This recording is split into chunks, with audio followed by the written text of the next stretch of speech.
I bet you didn't know I do impressions. Did you know I do impressions? I did not know that. Want to see an impression? Sure.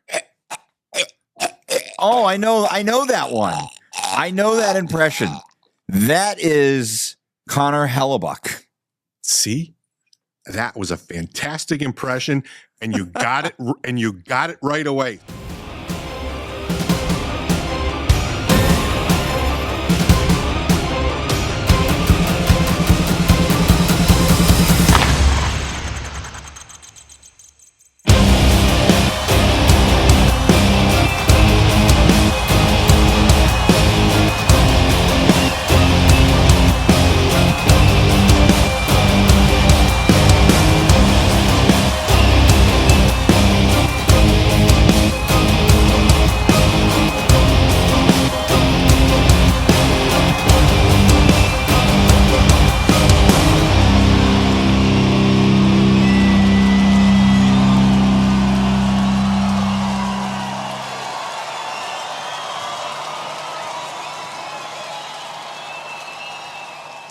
Welcome to Hockey Nights in Vegas, episode 108. My name is Eddie Rivkin. I'm joined as always by Chris Chapman of Fox Sports Vegas and the Vegas Golden Knights pre- and post-game show. This episode, like all the others, is brought to you by the Las Vegas Advisor at lasvegasadvisor.com, by my very good friend Dr. John Pierce at agelessforever.net, and by Joe Riccio and Boris at marathonlawgroup.com. Chap, we don't have a lot of time. We've got a hard out. Let's get right to it. Holy shitballs, we've got the playoffs. Yeah, well, let me start with a trivia question for you. Okay. So Mike Sullivan of the Pittsburgh Penguins, Fired. formerly of the Pittsburgh Penguins, fired today. Yes. He was one of the longest tenured coaches. He had been at the helm of the Pittsburgh Penguins longer than the Golden Knights have existed. 2 cups. Yes, I believe so. Yes. Okay. Very good coach. Okay. His firing now means Bruce Cassidy is the 6th longest tenured coach in the NHL currently. 5th. 6th. There are 5 guys ahead of him. How many of those 5 can you name? Well, Cooper's easy. Yeah, I got 3 of them. Cooper's easy. Bednar in Colorado. Yep. It wouldn't be Paul Maurice or Pete, because they fell after Bruce. 2 of them still have teams in the playoffs. One of them. Maybe Spencer Carberry in Washington. Nope, not Spencer Carberry.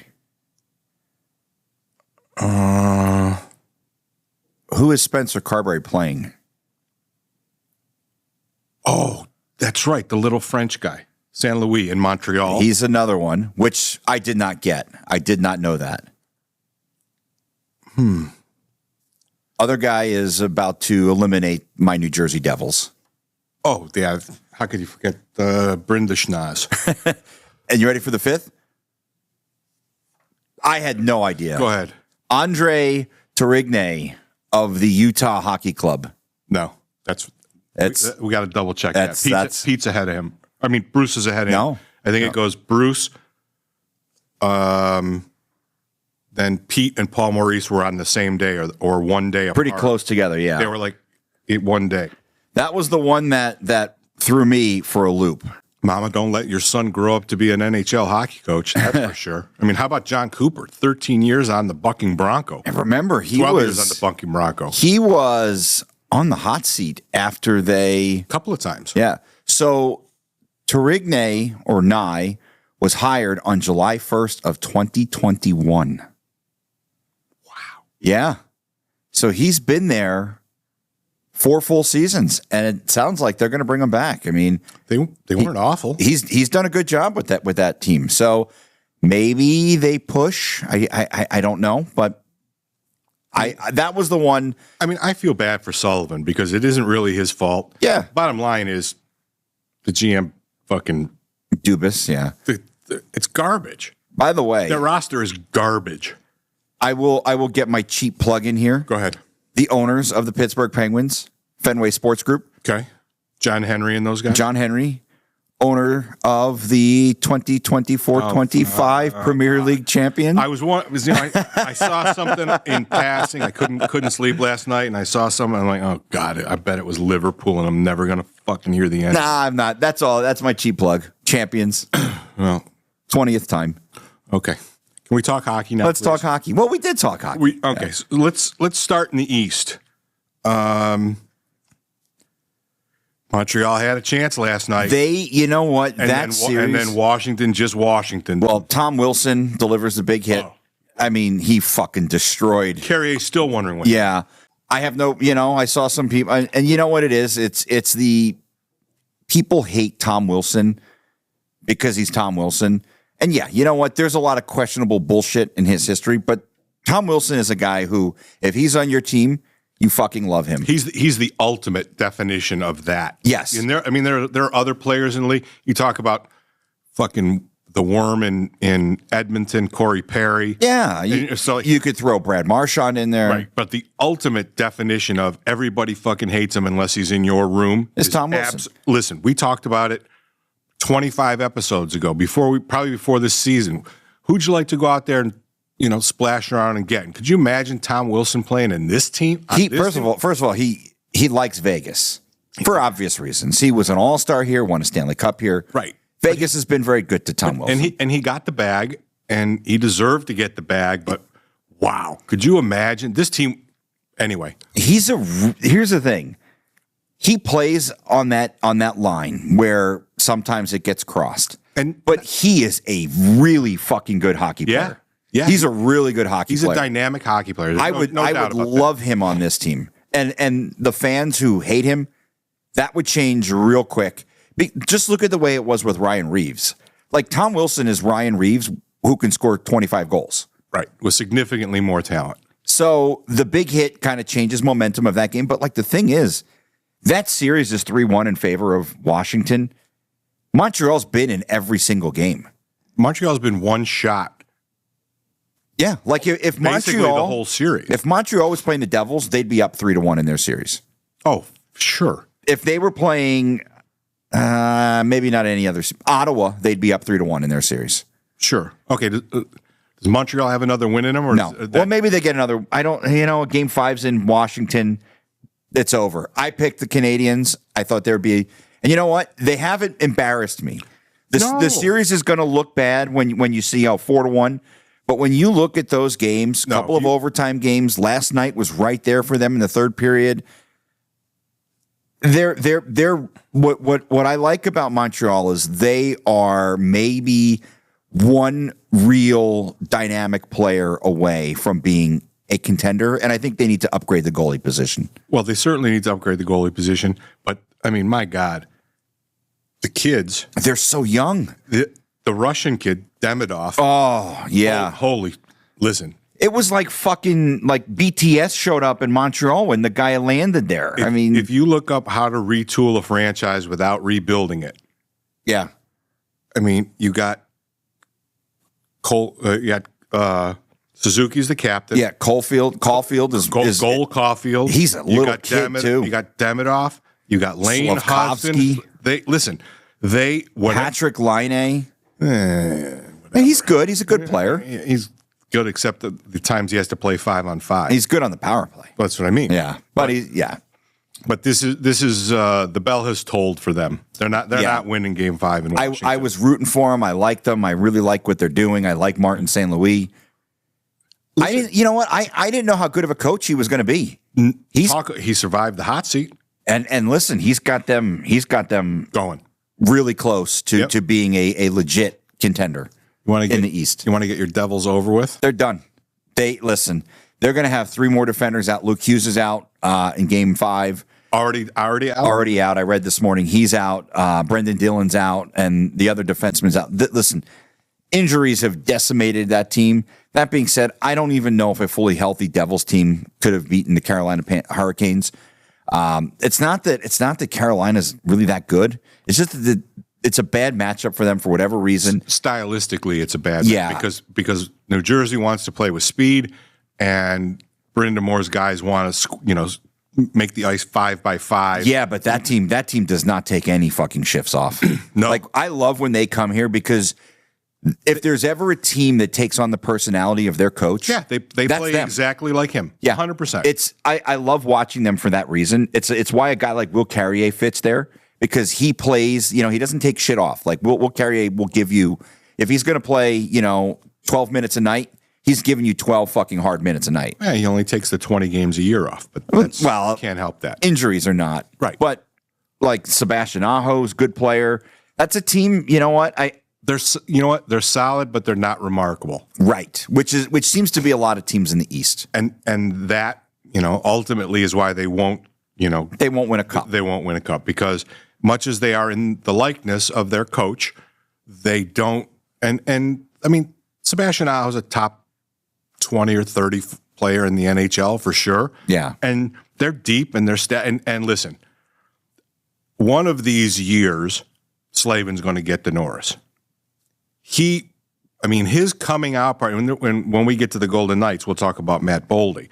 But talk about guys having sort of a coming out party in the Four Nations. Yeah. He was one. I knew Slavin was a good, solid defenseman.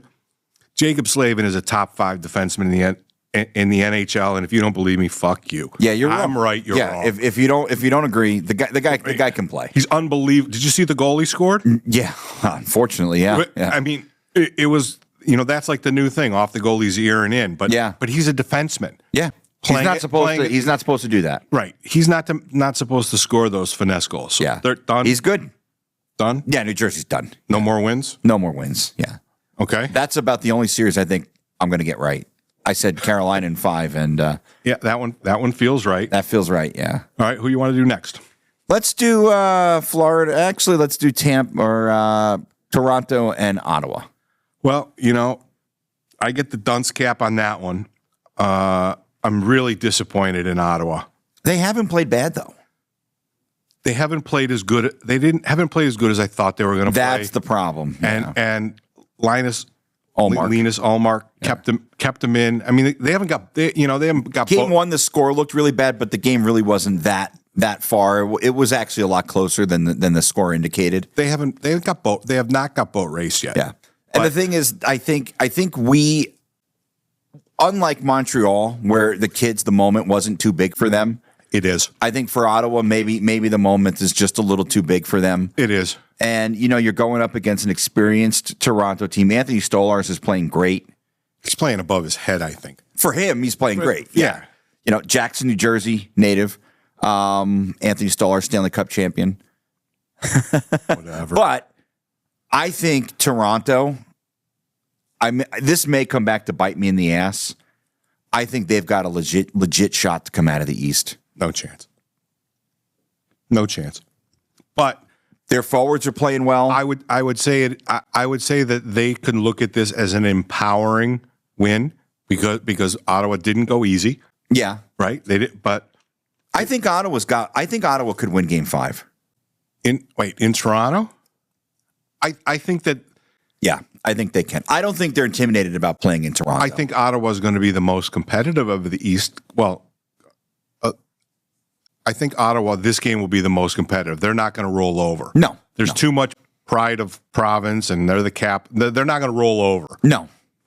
So for me, I would like that because 3-2. You go back to Ottawa. You go back home. The ghosts start chirping in your ears. They very easily could be even in this series. Yeah. But I'm disappointed. Brady Tkachuk. Yeah. Not. You've expected more in his first playoff. I thought he was going to be fucking Superman. Yeah. I thought he was going to absolutely take over, right? I thought it was put the team on the back. I know, kids, we don't have a lot of experience, but fuck it, let's just go. We got nothing to lose. Let's play these guys. Right. This everyone in this province talks about fucking Toronto. Fuck them. Let's go out there and punch them in the mouth. Listen, if I thought game 1 was going to be a bit of a precursor for the rest of the series when there was all the shit at the end of the game. It really wasn't. It hasn't been. That's really been it. No. I expected Ottawa to put up a little bit. You know what? I expected Ottawa to be a little more of a pain in the fucking ass in this series than they've been. And I don't know if that's because they got caught up in it's the playoffs, we have to play different, or if it was just the moment's too big for them. And I think it's maybe a combination of both. But I expect, listen, they're not, like you said, they're not going to roll over. I think they're going to be competitive in Game 5. I think they can win Game 5. More than a puncher's chance. I think more so than New Jersey and Montreal. I think Ottawa has a better chance to win Game 5 than New Jersey and Montreal. I agree. I get the dunce cap. I thought the just playing free was really going to rule the day, because they had literally zero pressure going in. No, I mean, they're absolutely playing with house money. They were above where them and Montreal both above where expectations were coming into the season. Didn't really deliver. You think the home team is ever going to win a game in Florida? Yeah, Jesus, what the fuck, Tampa? I mean, listen, I picked the Lightning going into the series. I thought they would win it. So I'm not surprised that it's 2-1, but they go tonight, right? They go tonight, Game 4, right? Because they started a little bit later, Tuesday. Yeah, I don't know what that was all about, but for whatever reason they started later and they're a game behind everyone else.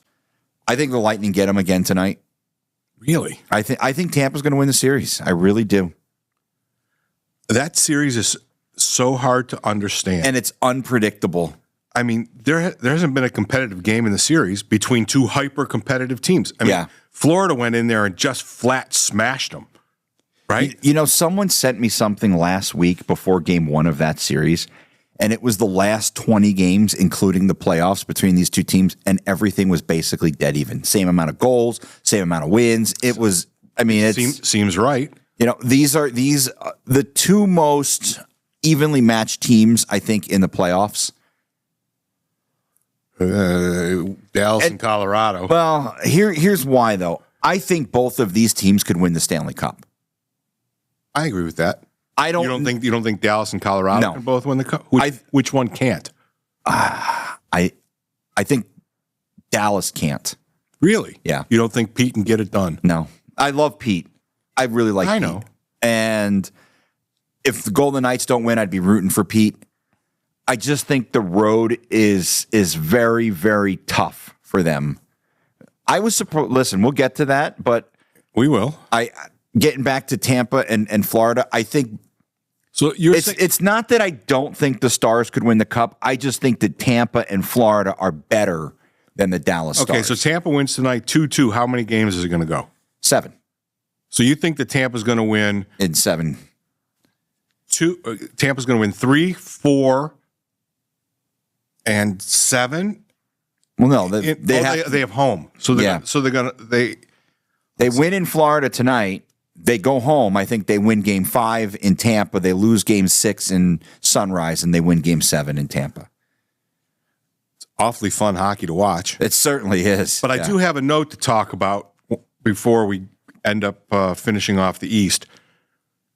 The officiating in that series has been horrible. Yeah. Oof. And I'm sorry, Dave Jackson, head of referees, but it's dog shit.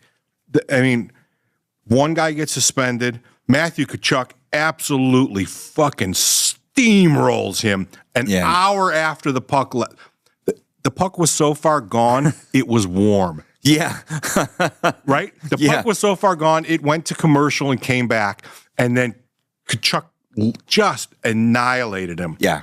No supplemental hearing, no suspension. I mean, on the other side, Hagel lights up Barkov. Yeah. Not a good hit. Injured him, right? Both 5-minute penalties. Yep. Hagel gets suspended. Tkachuk, a previous offender, right? Yeah. Doesn't get suspended. Yeah. And listen, Jake Gensel still has no idea what hit him. The inconsistency across, not just this series. Yeah. I'm talking about the entire spectrum of refereeing, and we watch a lot of games. There's no rhyme or reason what the hell's going on. And you know, we'll talk about the West and the overtime yesterday. Yeah. But this officiating, it has to be better. I mean, this is the Stanley Cup playoffs. Yes. This is not fucking might hockey. Okay, but if you're not going to call anything, don't call anything ever, and let it be like Gladiator, right? Yeah.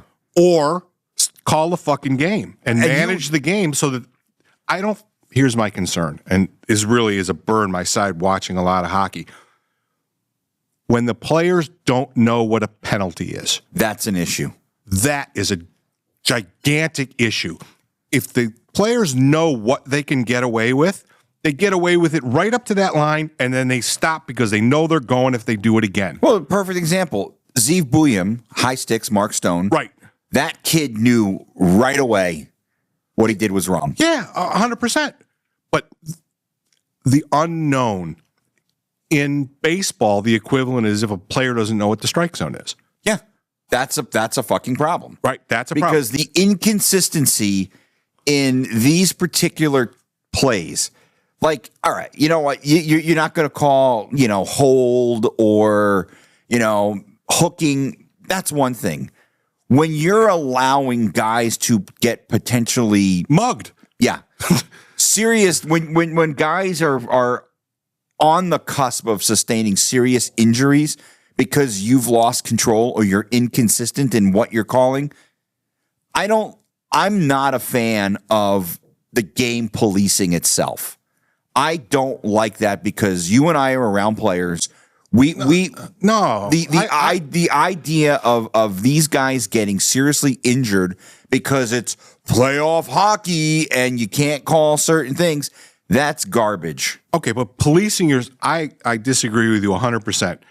They should police themselves, but they should also police themselves in the context of knowing where the line is.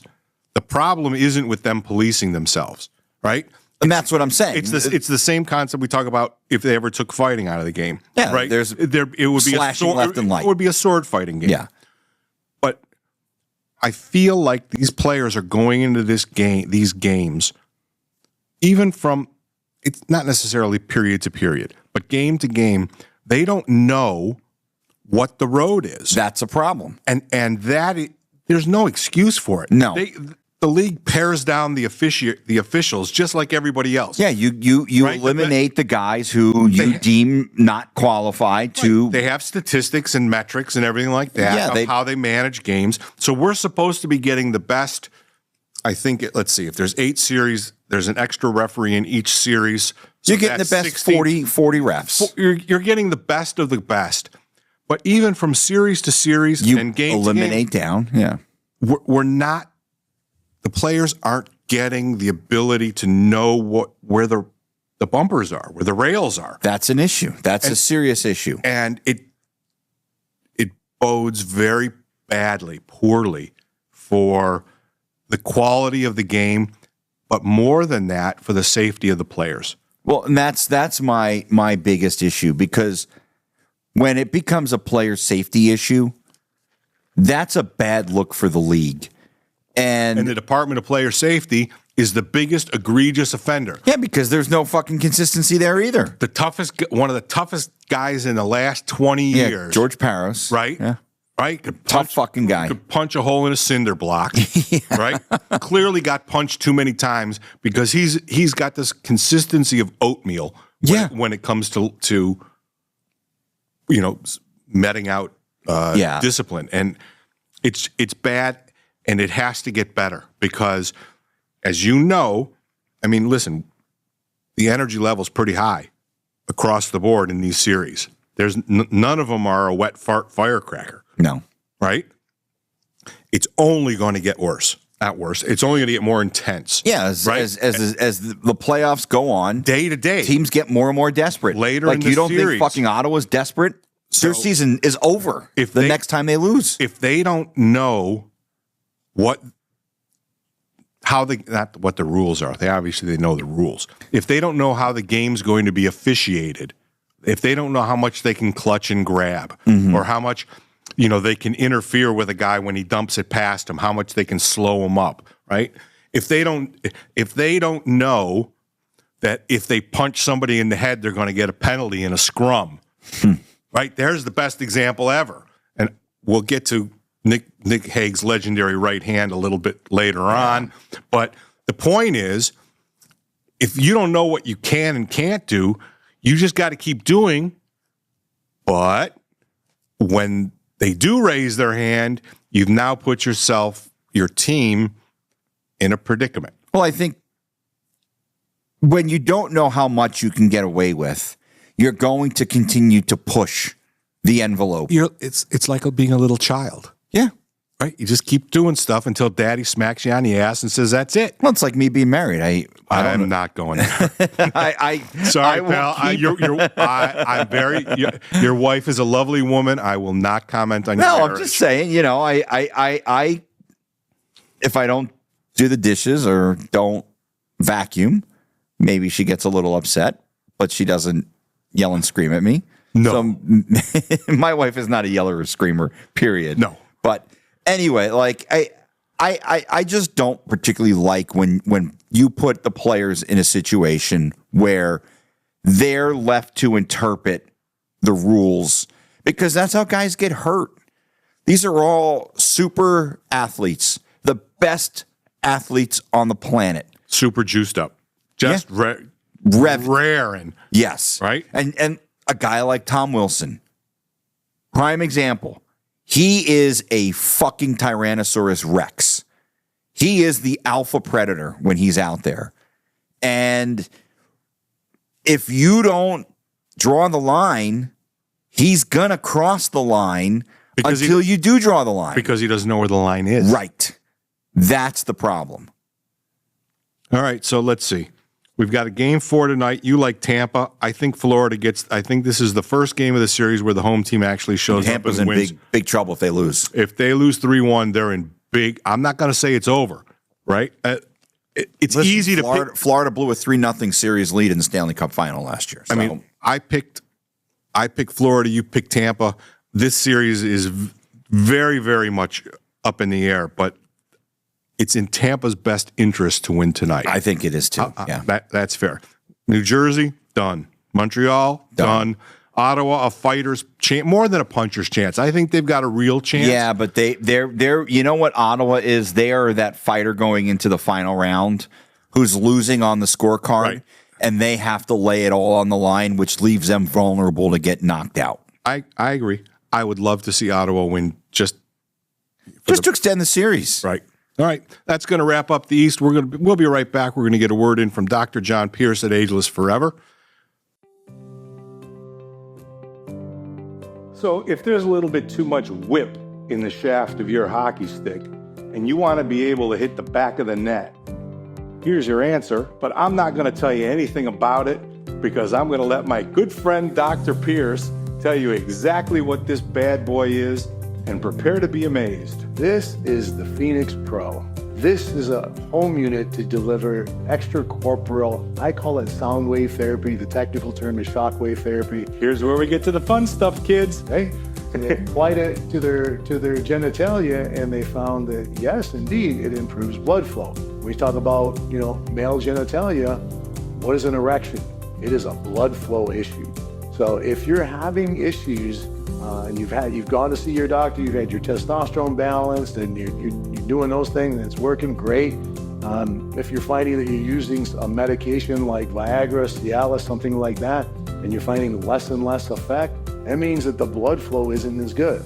Something like this can help to mitigate that issue. So let me break this down for you in layman's terms. If your junk is more like a pool noodle than a pool cue, it's going to make your junk hard. Dr. John Pierce, Ageless Forever, www.agelessforever.net. Don't be shy. Send a message. The first consultation is free. You'll meet with Dr. Pierce personally. You'll have the ability to share whatever it is you want to share. This bad boy works. So, something for you to think about. www.agelessforever.net. Send a message. Take advantage of the free consultation, and let's get you to be the best you can be.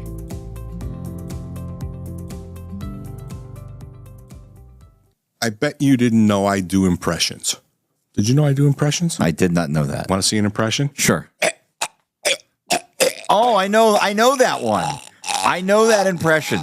That is Connor Hellebuck. See?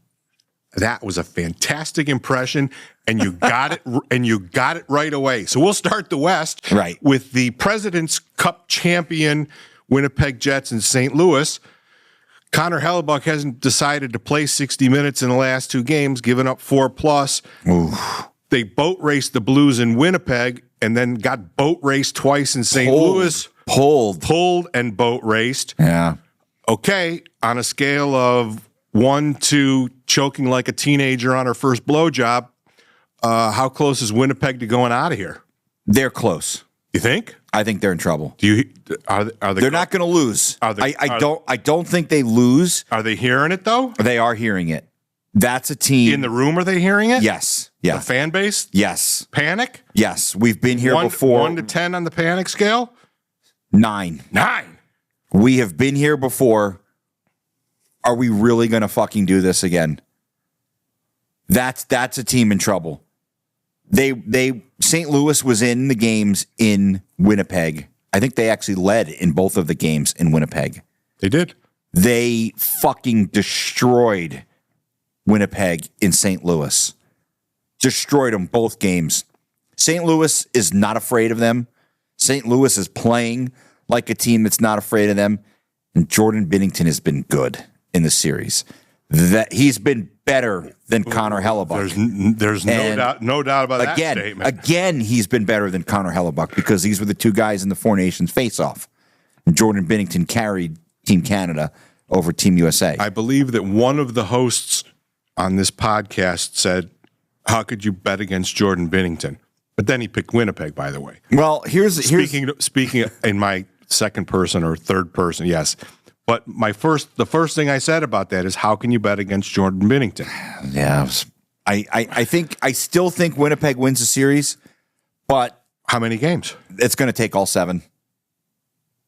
Wow, which is not what I predicted. You think everybody holds serve at home? I think so. I think that's no more road wins. I don't think it. Well, nobody's won. Yeah, I think Winnipeg will win Game 5.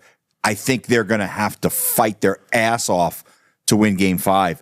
And then they're going to have to really dig deep in Game 6 and 7 because I just don't know I don't know if I trust them. I'm going the other way. You think St. Louis wins a best of 3? No. I think St. Louis wins Game 5, and then literally all bets are off. Oh. I just feel like, after that Academy Award-winning impression I opened the segment with, they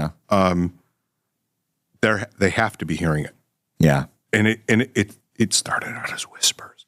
It's not whispers anymore. No, the fan base. It's yelling. It's full. It's. I wouldn't say it's Vegas Golden Knight freak out, but we'll get to that later. But that fan base is used to being disappointed, and they have the first smell of fire. Yeah. Well, their Vezina winning 60 start a year goaltender has been exposed again. And listen, it's not just him though. It's all of them. It's that entire franchise. It doesn't matter who the fuck their coach is. No. But I mean, Jim Montgomery is out coaching his counterpart. Yeah. I think the Blues have outplayed Winnipeg through 4 games. I think they've been the better team. Certainly they've had the better goalie. But like you look at those rosters, Mark Scheifele, Kyle Connor, Josh Morrissey, Nikolai Ehlers. Yeah, they're stacked. This is not a team that should be losing in the first round. Like Yet here we are again. They could have all the fucking whiteouts they want because they're not winning the Stanley Cup. I don't care if they survive this series. They are not beating the winner of Dallas and Colorado. They're not beating whoever comes out of the Pacific. And I feel bad for them because it's a small market. It's a fan base that's been punished. Loyal to the core. Exactly. Like it was never their fault that they lost their team the first time. That never should have happened, but it did. And then that team ended up turning out to be a piece of shit on top of it. So right. they're not going to do it. They may win this series, but I'm sorry, Winnipeg. If you're watching in Winnipeg and you win the Stanley Cup, call us up and gloat. Yeah, scream my head off. Right. I don't fucking care. They're not winning the cup. They're not even going to win their second round matchup. They're not beating the winner of Dallas and Colorado. I don't care if Winnipeg finishes them off in these next two games. It's not happening. But you got Winnipeg, despite all of this bashing we've done for the last I think they're going to win the series. You still think they're going to win the series? I think they will find a way. And if they don't, if you got a good enough price, would you bet St. Louis? Yes. How big a price would you need? I don't know. I mean, I'm not really a gambler. Not your thing. Not my thing. But I mean, there's certain St. Louis has to be the underdog still. So I think so because two games in Winnipeg. Yeah. So you're going to get plus money. Yeah. Right. So if you got plus, Jesus, this is when we need Jesse Granger from the Athletic to give us the real numbers and stuff. But well, here let me look it up. There's I don't know if my app has it, but there's betting value probably in thinking St. Louis might actually do this, right? I think there probably is. Let's see. I'm going to go to the old trusty app here and let's see. I feel like Winnipeg's not getting out. I think that they talk about the sixth man or the 11th, what's it in Seattle? The 12th man, the flag. Yeah, right. The intangibles are now completely out of Winnipeg's hand, and I just feel like this is it, right? They didn't even get on the plane to St. Louis. That's how bad they were in games 3 and 4. I don't see anything. It's been so long since I've gambled that You don't remember your login. No. All right, so you think Winnipeg's holding on? I think they'll find a way. But if they don't, they fire the coach? I don't know about firing. They have to blow it up. They got to blow it up. How can they blow it up? They just gave everybody the money. I think what are they going to blow up? Neil Pionk? No, they just gave him the money too. Jeez, what's to blow up? The bottom six in the third pair of D? Yeah, like you're not fucking. Mason Appleton is not the reason why you're not winning this series. No. All right. Let me look at their contracts because no. We're moving on. What do you want to do next? You want to do Dallas or you want to do? Let's Edmonton? do Dallas. Let's do Dallas. Well, Dallas and Colorado certainly is more competitive than we suspected it would. By the way, Kyle Connor, 2 years left on his deal. So there you go. Bye, Kyle Connor. Okay, but Hellebuck just signed. That's the problem. You got Hellebuck and you got Scheifele until basically, the 30s. Yeah. All right, so we kind of thought that Dallas was really in a bad way, and Colorado might have the opportunity to steamroll them. Oof, I follow another long contract. But that's turned into the series we kind of thought and hoped that we were going to get. I was very surprised that the Stars jumped up 2-1 in the series. Now, was it yesterday, Saturday? I don't remember. But Game 4 was a bit more what I expected from Colorado at home. Dallas is... I don't know what it is about Pete. He's got like the little fucking fairy dust that he comes in the playoffs and he sprinkles it on his players. And it's like, okay, boys, let's go. He gets so much out of his team. That team should be down 3-1. I agree. Maybe they even should have been done already. I would not go that far. But the fact that this team without Jason Robertson dealing the way they fucking play down the stretch, they still don't have Heiskanen, although he's closer. Pete with the fucking fairy dust. I just don't know what it is. Like I don't think that last year when you looked at the series with the Golden Knights, that was a very fairly evenly matched. That was not a 1-8. No, of course not. That was like a 2-3. That was a product of the schedule. And aside from that, and he just seems to get so much out of his team. That team has a ton of fucking fight. And maybe it's Jamie Benn. Maybe it's Tyler Seguin, who scored a fucking huge goal for them. Was it game 2 or 3? He scored the massive goal for them.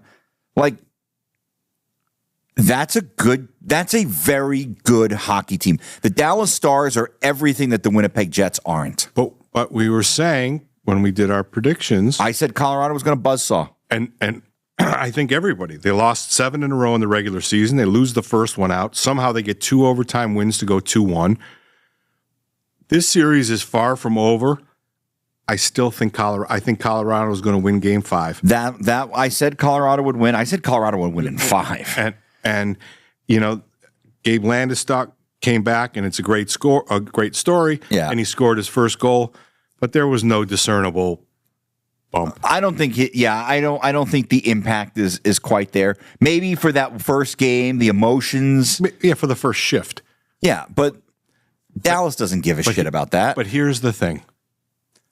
And I don't think, do you think Ottinger's outplayed Blackwood? No, not really. Not really. Right? Ottinger's supposed to be, the all-world creme de la creme American goalie and Minnesota native and yada, yada, yada, yada, yada. Hockey, the state of hockey. But you know what? He hasn't been. No. And my question going into the series for Colorado, if they were going to win the Stanley Cup, was Mackenzie Blackwood. He's been fine. He was more than fine. He's been fantastic. He's not a problem. No, not an issue at all. And I think Colorado is a serious threat to win the Stanley Cup. They've got a lot of really good players, and if Mackenzie Blackwood continues to play the way he's been playing, they're going to be a really tough out for whoever plays them. That being said, so you're going to stay with Colorado, but you're going to get off of 5, obviously. Yeah, I can't. Yeah, I think whoever wins Game 5 wins the series. I agree. I agree with that 100%. And it's pretty close to must-see hockey because it's been a very entertaining series. It's easy to watch. It's really most of the series so far. Yeah. So I think Colorado still gets it done. I hope that Pete doesn't take the punishment for them not getting there. It would be bullshit if he did. But bullshit's a common thing when it comes to NHL in this coaches. league. Yeah, I mean the average tenure is about 2 years. I know. If you're here, if you're with a team more than 3 years, you've basically, you're at the point where you've outlasted your sale date. Yeah. Your expiration date is long past you. Like Brucey's going in he's in his 3rd year. He's out. He's survived the 2 year cut. So all right, ready for another impression? Yes. Oh yeah. Well, is that Jim Hiller? Jim Hiller, ladies and gentlemen. For those of you who don't know, that's the head coach of the Los Angeles Kings. Man, oh man. You know what? I wanted to come in here when we did this show and shovel dirt on the fucking Edmonton Oilers and be like, they're done. They're going to win that series. You're going all the way? Edmonton's going to beat the LA Kings. And did they break them last night? They broke them in Game 3. In 3? Yeah. Last night was just a product of what they did to them in Game 3. There is no lead safe enough for the LA Kings in this series. They almost fucking blew Game 1. Yeah. They blew Game 3. They blew last night. That team... They blow more than... 29! Let's not go there, yeah. Okay. But last night was if I was an LA Kings fan, I would say that was a fucking disgusting effort, the final 40 minutes of that game. They got outshot 33-13 after the second period. First of all, Darcy Kemper... He's tired today. Was I said to Jesse Granger, the only way that LA was going to win that game in overtime was if Darcy Kemper fucking scored himself. Because he got the nom for Vezina. That's all for Vezina? Really? Yeah, Hellebuck, him, and Vasilevsky announced this morning. Wow. Darcy Kemper, right? Yeah. Yeah. Those are the 3 nominees for Vezina. Good for him. I didn't understand it, but yeah, I mean, he's not going to win. No, but like LA, and if you missed it, Game 3, they're up 4-3, third period, about 7 minutes to go. Evander Kane scores a goal. Evander Cancer, yeah. Okay. There was no reason. First of all, conventional wisdom says it's a tie game in Edmonton in the third period with 7 minutes to go. Conventional wisdom alone says you don't challenge for goalie interference. Let alone in the playoffs, you don't do it. There was nothing that I saw watching it that even began to make me think that goal was coming off the board. I don't know what the hell Jim Hiller saw. I don't know what I don't know who his video coach is. I don't know what that guy saw. I know his video coach is unemployed after the playoffs. That was the challenge that completely changed the complexion of this series. Unbelievable. Because I think if you don't challenge that and you play out the final 7 minutes, it's 4-4, you've got a shot. 10 seconds. 10 seconds into the power play. 10 seconds. And not it was 9. It was not 11. Over. 10. It was done. Thank you. Good night. Yep. God bless. And then they had Drive 2 empty safe. net goals. Yeah. It was done. Over. You're going into game 4 up 3-0. Well, maybe not. But you had the chance to go into game 4 up 3-0. Yes. The challenge completely changes that. You're now losing 5-4. You give up the 2 empty net goals. Last night, you're up 3-1 in the third period? It was. Evan Bouchard scores 2 goals, and the tying goal, the monumental fuck up by Quentin Byfield. Got to clear the zone. It's basic hockey. Got to clear the zone. Obviously, Edmonton scores the goal with like 29 seconds to go in the third period. If LA and Fiala hits the pipe earlier in the third period, it's 3-2. He has an opportunity to ice the game because I think you go up 4-2 the final 2-3 minutes. Edmonton's very dangerous. I don't think they're going to score the 2 goals. They'll get 1, probably not 2. LA. So this is it. It's over. They're broke. I think they're done. 6 or 7. And 6. I don't think they win another game. Think they lose at home in game 5. They're done. Best team in the NHL at home. They're done. Done. And I said Winnipeg needs to blow it up. LA needs to do some serious soul searching if they fuck up this series. It was right there for them. Okay, so Kopitar retires, Doughty retire. What are they going to do? That's the problem. I don't know what they do. They have no cap space. What are they? Yeah, I mean you've got older guys like Fiala, Warren Fogle, who I like Warren Fogle. He played well last night, but you obviously you're finding net with Kemper. Yeah, but I think you've got some guys who have not.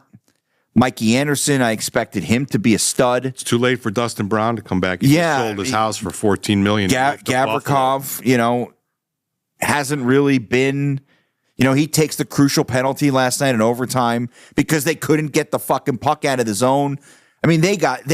I have never. It was like watching an NHL team against a beer league team in overtime. It was watching the Harlem Globetrotters and the Washington Nationals. Generals. Yeah. It was a fucking shellacking. They got the shit kicked out of them.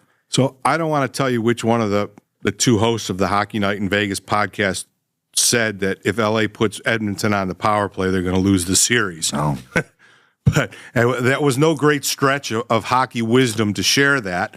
But the Hiller thing is absolutely inexcusable. It's just there's nothing. He handicapped his team. There's nothing that the Lord Jesus Christ could have passed the tablet down to them and said, review it. Yeah. And there was nothing to review. Now, I had seen some rumblings. Apparently, the overhead view, which we did not get to see, showed a little bit more, but it doesn't matter. It's the playoffs. It's 7 minutes ago in the third period. If they didn't slash him in the face and decapitate him, they shouldn't have. Yeah. And we'll get to. Why would take your chances at 4-4? Yeah. Right. Yes. Take your chance. Don't put your team at the disadvantage. in the other team's barn, no less. Yeah. Right? Stupid. At home, maybe a teensy wincy more you could think about it because you're a good at dominant. home. You're a Yes. dominant home team. But with that barn and that crowd and Uncle Mo, that's momentum for you. Don't know Uncle Mo is momentum. It was a catastrophic. It wasn't fuck-up. worth the risk. It was worse than that. And, You know what it was? It was going into a casino and throwing like $1,000 down on zero on the roulette wheel. Because that's about how good your odds were of winning the game when you made that challenge. is there any chance they recover? No, they're done. Mentally, they are broken. They're better than Edmonton, and they're broken. That's the shitty thing. They're better than the Oilers, and they're going to fucking let them off the hook. What's it going to take for them to regroup and win Game 5? They can't. Can't. They can't. They won't win Game 5. They won't win Game 6. They're fucking done. That's a pretty strong prognostication. And then Rob Blake's going to have to do some serious soul searching. Rob Blake, Luke Robitaille. They're all going to have to look themselves in the mirror and say, how did we fuck this up? I still am astounded that Hiller made that decision.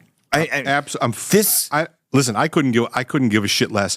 I would much rather see Edmonton than LA. Than LA. Yep. So in that aspect, and we'll talk about that in the last segment, thank you, Mr. Hiller.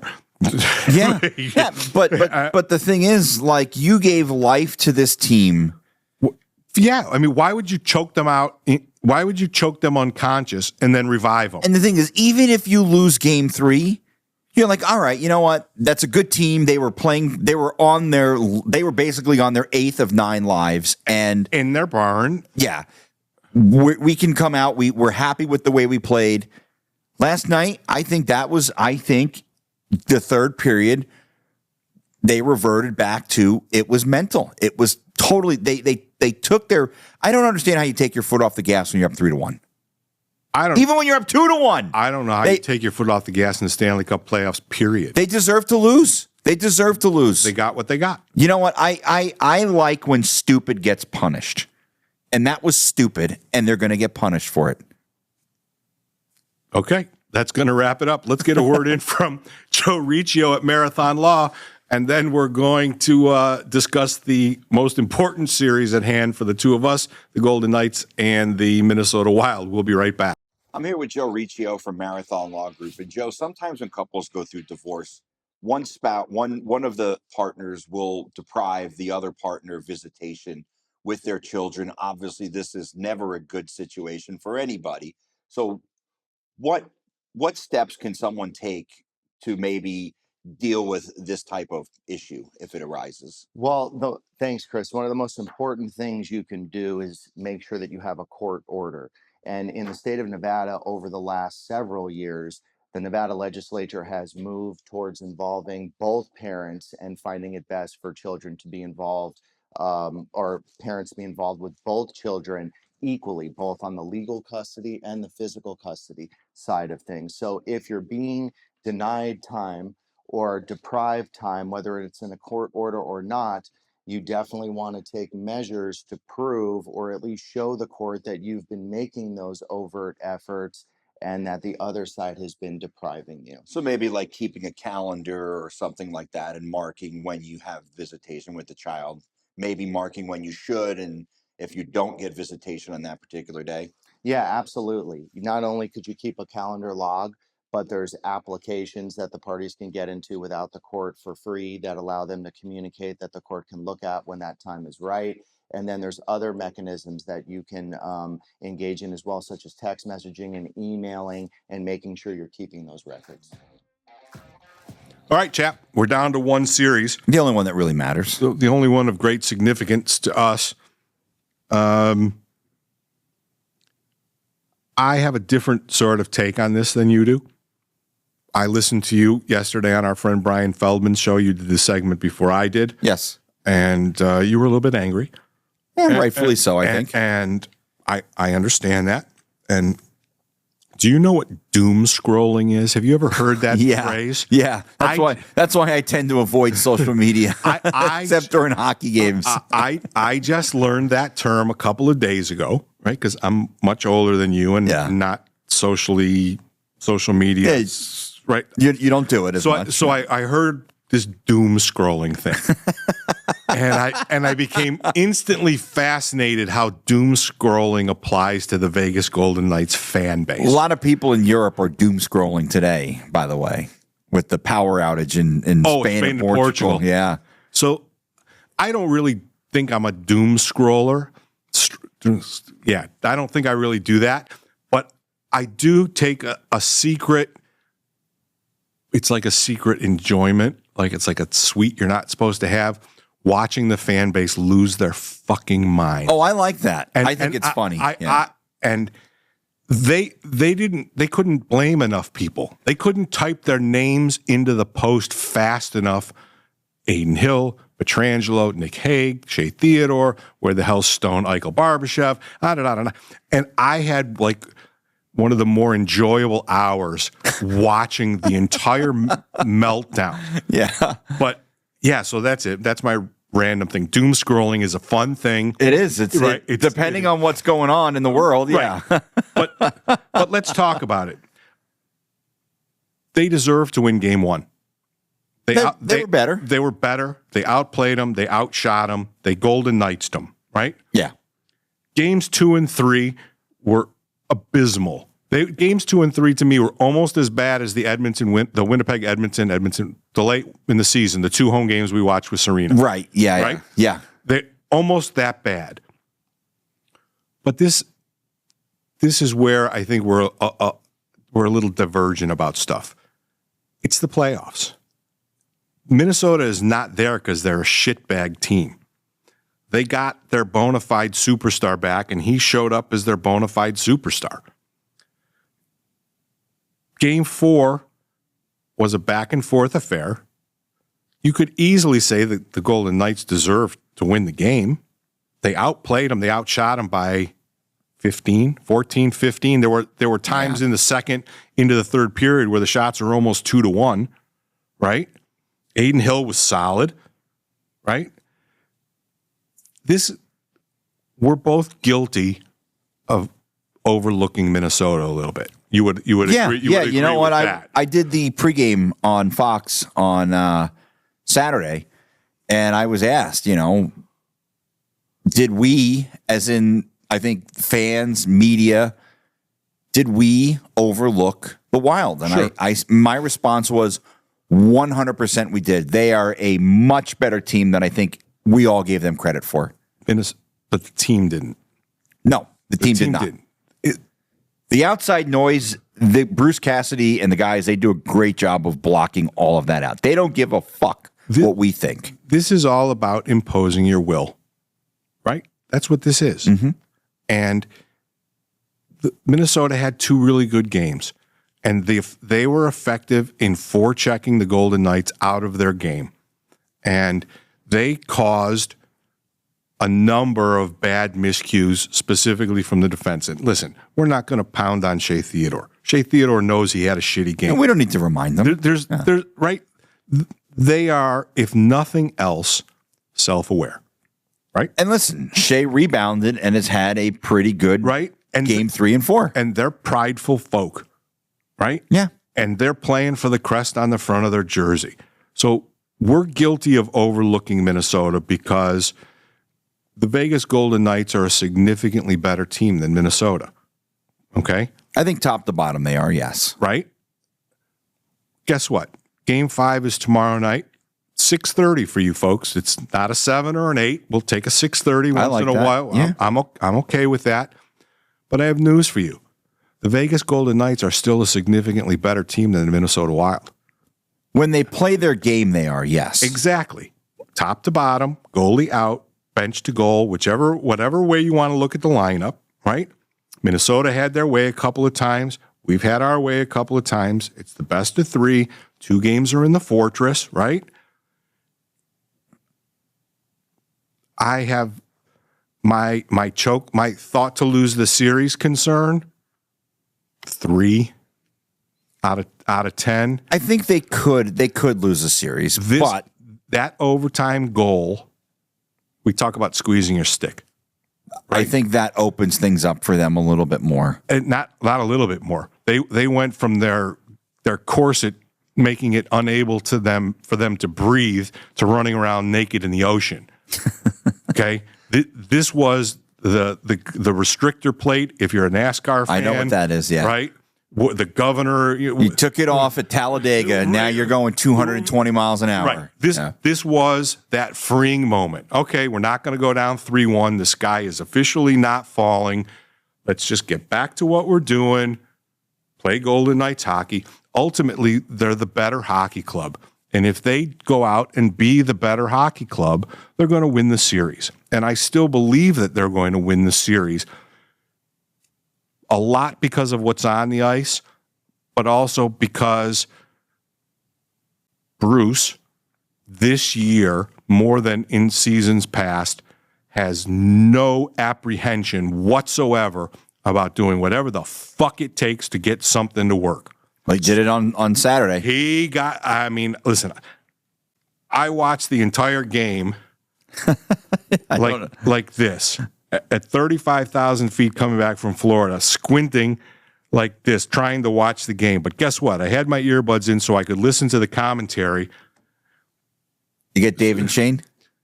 Oh, no, national broadcast. You get the Nationals. Okay. But broke up Stone and Eichel, Barbashev down, Howden up, right? They had a little illness mid-game. Yeah, Brett Howden. Right. Which we found out yesterday.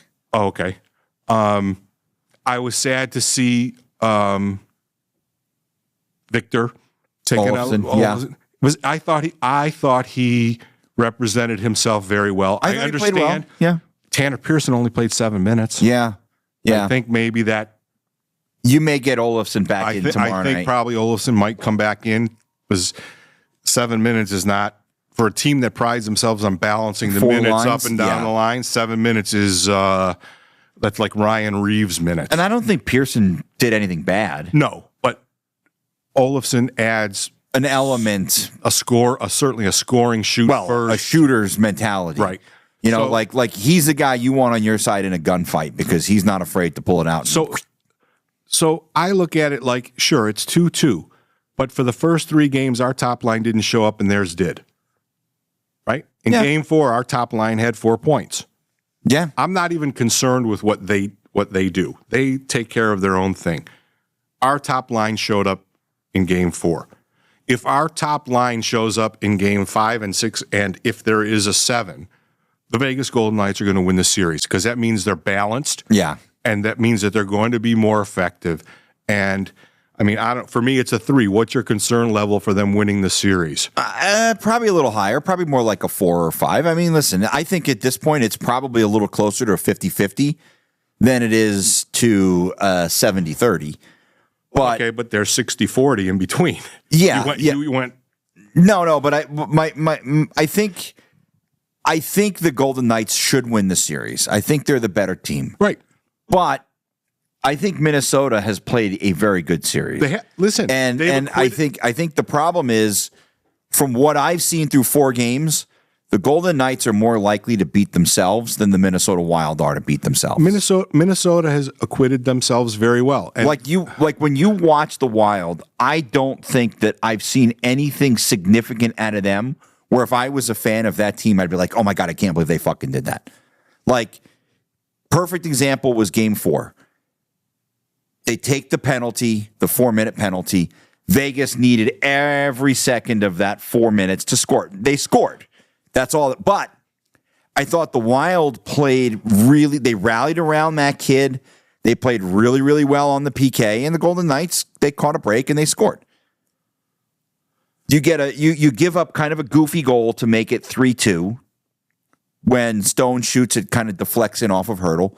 The Wild responded right back. And this is what I want to get to.